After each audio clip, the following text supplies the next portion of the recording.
പകലൊന്നും ഒരു കുഴപ്പമില്ലാണ്ട് നടന്ന കുട്ടിയാണേ. രാത്രിയായപ്പോൾ പെട്ടെന്ന് ചുമ, ജലദോഷം. ചുമ എന്ന് വെച്ചാൽ നിർത്താതെയുള്ള ചുമച്ച് ലാസ്റ്റ് ടൈം വോമിറ്റ് ചെയ്തു.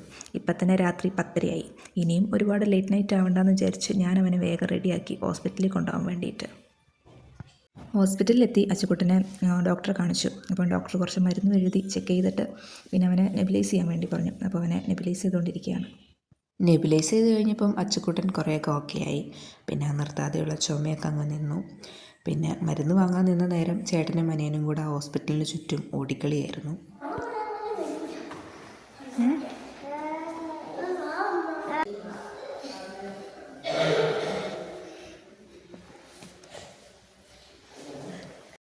ഹോസ്പിറ്റലിൽ നിന്ന് തിരികെ വെളുപ്പിനൊരു 12:30 ആയപ്പം ഞങ്ങൾ വീട്ടിലെത്തിയിട്ടോ.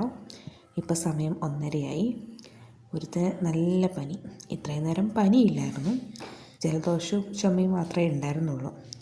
പിന്നെ ഒരു 1:30 ആയപ്പോൾ അവനെ നല്ല പനിക്കാൻ തുടങ്ങി. പനി നോക്കിയപ്പോൾ 101 ഡിഗ്രി പനി ഉണ്ടായിരുന്നു. പിന്നെ ഞാൻ വേഗം പനീൻ്റെ മരുന്ന് കൊടുത്ത് പനി കൂടാണ്ടിരിക്കാൻ ഒരു ഇളം ചൂടുവെള്ളത്തിൽ നനച്ച് തുടച്ചുകൊണ്ടിരുന്നു. അതിൻ്റെ ഒപ്പം തന്നെ ഞാൻ ഇടയ്ക്കിടയ്ക്ക് പനി നോക്കുന്നുണ്ടായിരുന്നു, കുറഞ്ഞോ ഇല്ലേന്ന് അറിയാൻ വേണ്ടിയിട്ട്. ഇപ്പോൾ കുറച്ച് കുറഞ്ഞു. അവന് നന്നായിട്ട് ദാഹിക്കുന്നുണ്ടെന്ന് തോന്നി. അപ്പോൾ ഞാൻ അവനെ മെല്ലെ കട്ടിലേക്ക് കിടത്തിയിട്ട് അടുക്കളയിലേക്ക് വന്നതാണ്. കുടിക്കാൻ പാകത്തിന് ഇത്തിരി ചൂടുവെള്ളം കുപ്പിയിലാക്കി കൊടുക്കാമെന്ന് വിചാരിച്ചു. ഞാനെപ്പോഴും ഫ്ലാസ്കിൽ ചൂടുവെള്ളം ഒഴിച്ച് വെക്കാറുണ്ട്, കാരണം എപ്പോഴാണ് ആവശ്യം വരികയെന്ന് അറിയില്ലല്ലോ. അപ്പം വെള്ളം കൊടുത്ത സമയത്ത് അവൻ നന്നായി കുടിച്ചു, നല്ലോണം ദാഹിച്ചായിരുന്നു. അങ്ങനെ നേരം വെളുത്തു. സമയം ഇപ്പോൾ ഒരു 8 മണി ആയിക്കോണം കേട്ടോ. അപ്പം ഞാൻ അപ്പൂന് വേഗം ബ്രേക്ക്ഫാസ്റ്റ് ഉണ്ടാക്കി കൊടുത്തു.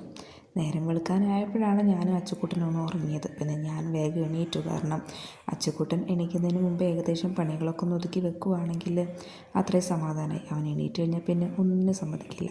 അപ്പുക്കുട്ടനെ ബ്രേക്ക്ഫാസ്റ്റ് കൊടുത്തു കഴിഞ്ഞ് ഞാൻ നേരെ ഉറങ്ങിക്കിടക്കുന്ന അച്ചുക്കുട്ടനെ ഒന്ന് നോക്കാൻ പോയി. അപ്പോഴാണ് എനിക്ക് മനസ്സിലായത് അവൻ ബ്രീത്ത് ചെയ്യുന്ന ഭയങ്കര സ്പീഡിലായിരുന്നു.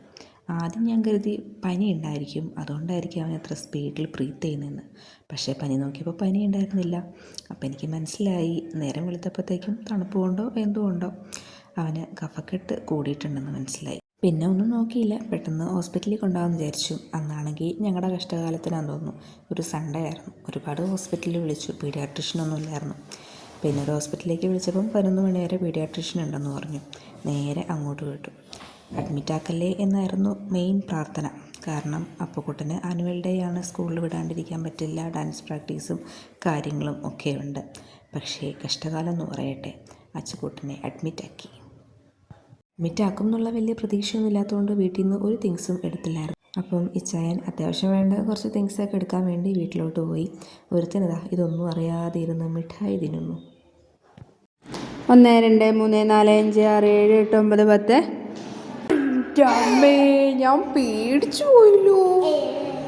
ഓക്കെ, ഒന്നും കൂടെ എണ്ണാം. ആ മിഠായി കഴിച്ച് കഴിയുന്നോടം വരെയുള്ള ശാന്തതയെ അവനുണ്ടായിരുന്നുള്ളൂ. അത് കഴിഞ്ഞ് പിന്നെ അവന് വാശിയായി, കരച്ചിലായി, ബഹളമായി. അപ്പം എങ്ങനെയെങ്കിലും അവനെ എൻഗേജ്ഡ് ആക്കി വെക്കണമല്ലോ. അപ്പം ഞങ്ങൾ ഒളിച്ച് കളിക്കുന്ന രംഗമാണ് നിങ്ങൾ കുറച്ച് മുമ്പേ കണ്ടത്. അങ്ങനെ കളിക്കാൻ തുടങ്ങിയപ്പം അവൻ്റെ കരച്ചിലും ബഹളമൊക്കെ അങ്ങ് മാറി. ചായ കുടിക്കുകയാണ് കേട്ടോ. രാവിലെ അച്ഛനെ എടുത്തുകൊണ്ട് ഹോസ്പിറ്റലിലേക്ക് വരുന്നൊരു തിരക്കിൽ ഞാനൊന്നും കഴിച്ചില്ല.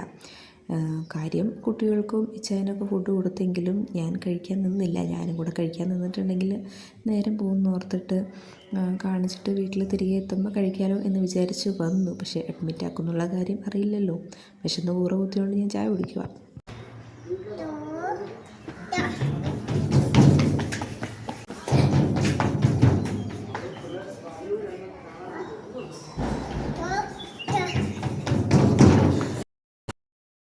അങ്ങനെ ഈവനിങ് ഒക്കെ ആയപ്പോഴത്തേക്കും ആൾ കുറേയൊക്കെ ഓക്കെ ആയി കേട്ടോ. പിന്നെ ഓടിക്കളിയായി, ഒരു നേരം അടങ്ങിയിരിക്കില്ല. എൻ്റെ ദൈവമേ, ഈ പ്രായത്തിലുള്ള മക്കളെയും കൊണ്ട് ഹോസ്പിറ്റലിൽ അഡ്മിറ്റ് ആയിട്ടുണ്ടെങ്കിൽ ഭയങ്കര ബുദ്ധിമുട്ടാണ്. നമ്മൾ പറഞ്ഞോട്ട് അവർക്ക് മനസ്സിലാവില്ല, എന്നാൽ അടങ്ങിയിരിക്കേണ്ട പ്രായമാണോ അതുമല്ല. തീരെ പറഞ്ഞ് കേൾക്കാണ്ടാകുമ്പോൾ ഭാഗ്യത്തിന് ഹോസ്പിറ്റലിലൊരു ക്യാൻറ്റീനുണ്ട്. ആ ക്യാൻറ്റീനിൽ കൊണ്ടുപോയി അവന് ഇഷ്ടമുള്ളത് എന്തെങ്കിലുമൊക്കെ മേടിച്ചു കൊടുക്കും. അത് തിന്ന് കഴിയുന്നോടെ വരെ കുറച്ച് നേരം അടങ്ങിയിരിക്കും. അത് കഴിയുമ്പോൾ പിന്നെയും ഓടിക്കളിയാണ്. ഹോസ്പിറ്റൽ ബില്ലിനെക്കാട്ടിലും ക്യാൻറ്റീനിലെ ബില്ലായിരിക്കും കൂടുതൽ വരിക എന്ന് എനിക്ക് തോന്നുന്നു. രാത്രി 10:30 ആയിട്ടോ. സിസ്റ്റർ വന്നു, അവനെ നെബുലൈസ് ചെയ്യിക്കാൻ പറഞ്ഞു. അപ്പം ഇച്ചായൻ അവനെ ഒരു ചെയറിലിരുത്തി നെബിലൈസ് ചെയ്തുകൊണ്ടിരിക്കുകയാണ്. രാത്രിത്തേക്കുള്ള മരുന്നൊക്കെ കൊടുത്തു. ഇനി ഇതും കൂടെ കഴിഞ്ഞിട്ട് വേണം ഒന്ന് ഉറങ്ങാനായിട്ട്. അപ്പം ഇന്നത്തെ വീഡിയോ ഇത്രയേ ഉള്ളൂ. Tata bye bye, see U.